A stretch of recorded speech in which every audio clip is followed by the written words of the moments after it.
درگاہ شاہ نورانی دھماکے کے بعد آرمی چیف نے زخمیوں کی منتقلی کے لیے بھرپور معاونت کی ہدایت کی ہے. اہم خبر آپ تک پہنچا رہے ہیں. زخمیوں کو جائے وقوع پر بھی بہترین طبی امداد فراہم کی جائے. یہ ہدایات جنرل راحیل شریف کی جانب سے جاری کی گئی ہیں. جبکہ مسلح افواج کے دستے اور میڈیکل ٹیمیں کراچی سے اب بھی پہنچ رہی ہیں. ISPR اطلاعات کو کنفرم کر رہا ہے. ایک جانب صوبوں نے ایمرجنسی نافذ کیا اور دوسرے موقع پر آرمی چیف کی زخمیوں کی منتقلی کے لیے بھرپور معاونت کی سٹیٹمنٹ سامنے آئی ہے. اسی سٹیٹمنٹ پر بات بھی کریں گے ہم اپنے نمائندے سے تاکہ جان سکیں کہ اب تک اقدامات کس قسم کے کیے گئے ہیں. ISPR کنفرم کر رہا ہے کہ ٹیموں کو موقع پر روانہ کیا گیا ہے. محمد عمران سے بات کرتے ہیں. محمد عمران, ISPR کنفرم کر رہا ہے, ایک بار فوج کی جانب سے بھی ایمرجنسی نافذ کر دی گئی؟ جی بالکل ایسی صورتحال ہے. Army chief general Raheel Sharif نے فوری طور پہ ہدایات جاری کی ہیں کہ خزدار سے اور کراچی سے میڈیکل ٹیمیں اور فوجی دستے جو ہیں وہ فوری طور پر روانہ کیے جائیں. آرمی چیف نے اس حوالے سے بڑے واضح انداز میں احکامات جاری کیے ہیں کہ زخمیوں کو نکالنے کے لیے تمام وسائل استعمال کیے جائیں اور جو اس وقت موقع پر موجود زخمیوں کو بھرپور اور بہترین طبی امداد دی جائے. مختلف علاقوں سے کراچی سے بھی اور خزدار سے بھی میڈیکل ٹیمیں اور جوان روانہ کیے گئے ہیں جو کہ اس ریسکیو آپریشن میں بھی حصہ لیں گے اور اس کے ساتھ ساتھ جو اس وقت زخمی ہیں ان کو بھرپور قسم کی میڈیکل فیسلٹی جو ہے وہ فراہم کی جائے گی. اچھا محمد عمران, ہدایات جاری کر دی گئی ہیں. اس وقت تقاضا کر رہا ہے کہ کم سے کم وقت میں زیادہ سے زیادہ لوگوں کو بچایا جائے یا زخمیوں کو اسپتالوں میں منتقل کیا جائے.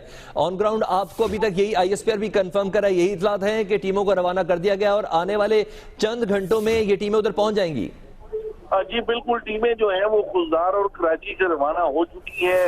رات میں ہیلی کاپٹر جو ہے وہ ریسکیو آپریشن کے لیے نہیں استعمال ہو سکتے, لیکن یہ ہدایت جاری کی گئی ہے کہ جو گراؤنڈ فورسز ہیں وہ فوراً جلد جو ہے وہ وہاں پر پہنچنا اور جن زخمیوں کو کراچی اور دوسرے ہاسپٹل میں شفٹ کرنا ان کی شفٹنگ جلد سے جلد اور کم سے کم جو ہے وقت کے اندر وہ ممکن ہو سکے. اور جو میڈیکل ٹیمیں جو ساتھ جا رہی ہیں اس کا بنیادی مقصد یہ ہے کہ جن لوگوں کو موقع کے اوپر جو زخمی موجود ہیں جن کو فوری طبی امداد کی ضرورت ہے ان کو صحیح انداز میں بہترین طبی امداد جو ہے وہ فوری طور پر جائے وقوع طور پر ہی فراہم کی جائے.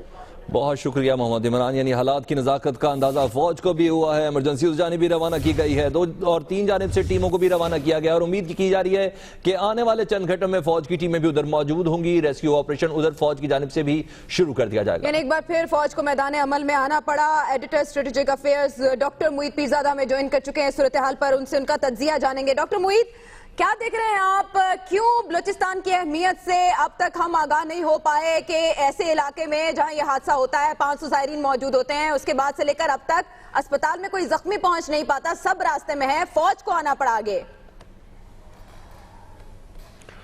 دیکھیں, مجھے تو یہ سمجھ آ رہی ہے کہ ہم جب بھی اس قسم کے جو دہشت گردی کے ہم پہ حملے ہوتے ہیں, خواہ وہ کوئٹہ میں ہو یا ہب میں ہو یا کراچی میں ہو یا کہیں پر بھی ہو, اور گزشتہ کئی ہفتوں میں بہت سے ایسے حملے ہوئے ہیں جو بہت ہی جان لیوا ثابت ہوئے ہیں, ہم اس کا ایک بڑا مائکرو قسم کا انالیسس کرنے بیٹھ جاتے ہیں کہ یہ کس گروپ نے کیا, اس گروپ کا کس سے تعلق تھا, یہ شیعہ تھا یا سنی تھا, کس نے اس کی ذمہ داری لی, کس نے نہیں لی.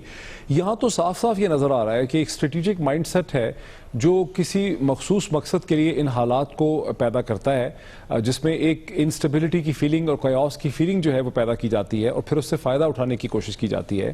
یہ تو ایک اسٹریٹجک مائنڈ سیٹ ہے. ہم اس کو بار بار دیکھنے لگ جاتے ہیں کہ یہ کون سے گروپ کا دہشت گرد ہے, یہ کس گروپ کا دہشت گرد ہے, فلاں پہنچ گیا. جو بڑی پکچر ہے, اور میڈیا کی یہ ذمہ داری ہے کہ بڑی پکچر پہ دیکھے کہ یہ اس وقت اس قسم کے حالات اور واقعات جو ہیں یہ کون کروا رہا ہے. کیا اس کا تعلق سی پیک کے ساتھ ہے, کیا اس کا تعلق ملک کی اندرونی سیاست کے ساتھ ہے, کیا اس کا تعلق ہمارے بارڈرز کے اوپر جو ٹینشنز ہے اس کے ساتھ ہے, کسی نہ کسی چیز کے ساتھ اس کا تعلق ہے. یہ کسی ویکیوم میں یہ چیزیں جو ہیں یہ نہیں ہو رہی ہیں اور ہم وہ ذمہ داری پوری نہیں کر رہے. اگر ہم وہ ذمہ داری پوری کر سکیں گے, اس کا ایک بگر پکچر انالیسس کر سکیں گے, تو شاید ہم کوئی مدد کر سکیں پاکستان کے لوگوں کی اور ریاست کی.